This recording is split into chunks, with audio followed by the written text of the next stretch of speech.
বহুদিন ধরে দিতিপ্রিয়া রায়ের ছোট পর্দায় ফেরার খবর শোনা যাচ্ছিল। এবার তার সঙ্গে জুটি বেঁধে ফিরছেন অভিনেতা জিতু কামাল।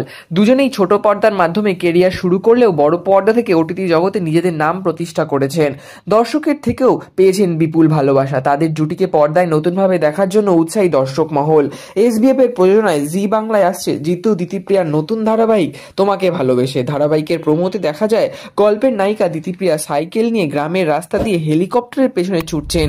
তার বান্ধবীরা বলছেন, এভাবে মাটি থেকে কি হেলিকপ্টারের পেছনে ছুটে যাওয়া যায়? উত্তরে দিতিপ্রিয়া জানান, তাই সে মাটিতে পা রাখতে জানে। যখন ইচ্ছে থামা যায়, যখন ইচ্ছে ছোটা যায়। এর মধ্যেই উড়ে আসে আরেকটা প্রশ্ন, যদি মনের মানুষ হেলিকপ্টারে চড়ে আসে তাহলে তার পেছনে ছুটবি কিভাবে? নায়িকার জবাব, ভালোবাসা সত্যি হলে সে মাটিতে নেমে আসবে। যদিও মুক্তি পাওয়ার প্রথম প্রমোতে জিতুর সামনে আসেননি, কিন্তু নায়ক নায়িকাকে একসঙ্গে এবার দেখা যেতে চলেছে আগামী প্রমোতে। জানা যাচ্ছে নতুন প্রোমো শুটিংয়ের জন্য কাশ্মীরে পাড়ি দিয়েছেন ধারাবাহিকের টিম। ইতিমধ্যে ভূবর্গ থেকে সমাজ মাধ্যমে ছবি ভাগ করেছেন জিতু দিতিপ্রিয়া। এই প্রথমবার কোনো বাংলা ধারাবাহিকের প্রোমো শুট করছে কাশ্মীরে। জানা যাচ্ছে এই ধারাবাহিক একেবারে অন্য মাত্রার গল্প তুলে ধরবেন দর্শকদের সামনে।